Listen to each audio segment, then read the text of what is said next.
If you're feeling stuck in a loop, despite all your efforts to manifest a different reality, it's not because you're not trying hard enough. It's not about how many vision boards you've made or affirmations you've recited.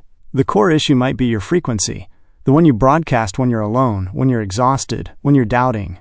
This isn't the frequency you intend to send, but the one your body has deeply memorized and consistently emits. The universe, or the field, doesn't respond to effort or positive thinking alone. It reflects what you are, not what you pretend to be. If you say you want peace, but your body is constantly bracing for chaos, the field listens to your body's ingrained fear and mirrors that back to you.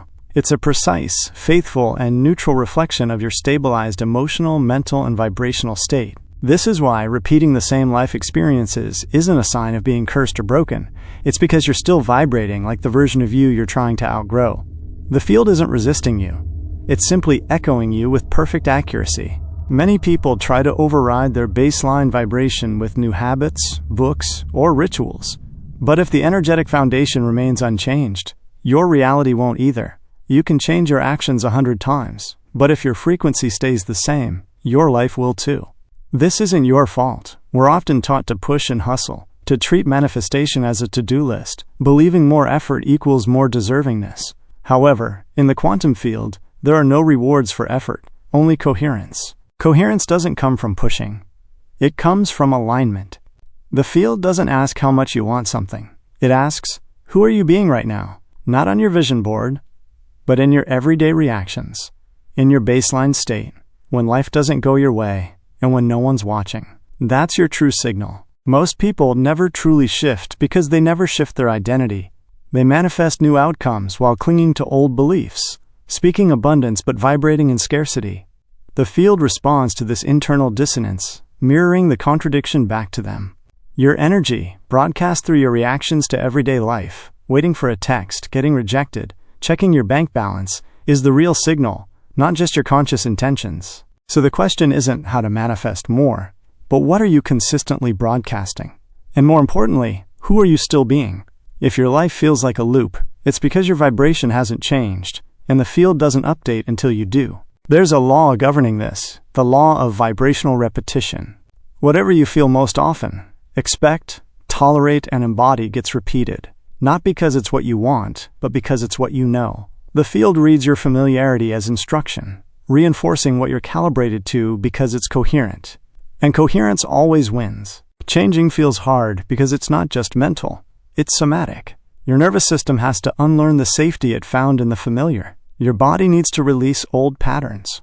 Your subconscious must loosen its grip on the identity you've outgrown. This doesn't happen through willpower alone. It happens through frequency and feeling. It means gently teaching your body to feel safe in a new emotional state, moment by moment, so your baseline can shift. Even 5 seconds of authentic coherence is more powerful than 5 hours of effortful visualization. In that moment, you're broadcasting a new signal, telling the field, this is my new normal. This is who I am now. The field will begin to reflect that, not because you earned it, but because you became it. Quantum shifts happen through resonance, not struggle. The most powerful manifestation isn't a technique, it's a vibration. And vibration is created through being. When your thoughts, emotions, beliefs, and behaviors harmonize into one coherent signal, that's when the field moves. However, this shift often feels like falling apart. Your old identity is dissolving, safety nets are being removed, and old patterns are unraveling. Your nervous system, used to contraction, may panic, manifesting as resistance, fatigue, or anxiety. This isn't failure. It's a sign you're interrupting the loop. The system is destabilizing, and in that space, you get to choose again. Most people retreat at this point, interpreting discomfort as proof it's not working. But you can breathe, stay present, regulate, and witness. You can recognize the fear as a residue, not truth. That moment of choosing alignment over habit, presence over panic, is the true shift. Quantum change isn't one dramatic leap, but 1,000 tiny moments where you hold the new frequency longer. Over time, the new baseline stabilizes, and the field responds. The real question is, can you hold the new signal long enough for the old one to dissolve? Shifting frequencies isn't always comfortable, because your old identity resists and tests your resolve. This is physics. Your system is recalibrating, and the energetic infrastructure of your current life is being dismantled. That's why it feels chaotic. Trust becomes paramount here. Not blind faith, but embodied trust. Trust that the field is responding, even if you can't see it yet. Every choice of coherence over chaos shifts something, even if the outer world looks the same.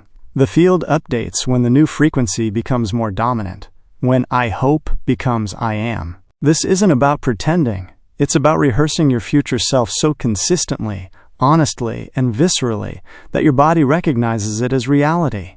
Your body is the speaker, broadcasting what you've rehearsed into your nervous system. If your breath tightens at the thought of money, your signal is lack, regardless of your affirmations. To shift the signal lastingly, slow down. Stop trying to impress the field with effort and start impressing your system with safety. Make the unfamiliar familiar by practicing the new state repeatedly. Not to convince the universe, but to convince your body. Teach it that peace is safe, stillness is allowed, and abundance doesn't require panic. Do it gently, without force or judgment, 5 seconds at a time. You're not forcing transformation. You're creating the conditions for it. You're becoming the environment in which your future self can exist. Presence is the most powerful portal because it interrupts the loop. When truly present, your body relaxes, your nervous system opens, and your frequency softens. You're broadcasting something new, not by trying harder, but by stopping the rehearsal of the old pattern. You didn't push your way into a new timeline. You stopped feeding the old one. This is why healing is crucial to manifesting. Unhealed patterns are still broadcasting their signal. Trauma isn't just a memory, it's a looping frequency until it's felt, witnessed, and integrated. You can't affirm your way past unresolved pain. You have to meet it. When you do, your baseline changes, and the field responds because you became honest. To walk as your future self means feeling how that version of you feels, even when things are hard or you're triggered. It means holding the new frequency when the old one screams for attention, choosing to trust the shift even when your world hasn't caught up.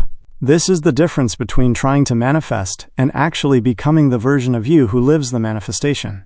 One is effort, the other is embodiment. You don't have to hold the frequency perfectly, just return to it more often. Make it your home, your resting place, your new normal. Every time you catch yourself in an old loop and gently return to your new state, you're rewriting the code, becoming the signal, and doing the real work. The results are inevitable. Let old stories fall away, false identities crumble, and urgency melt.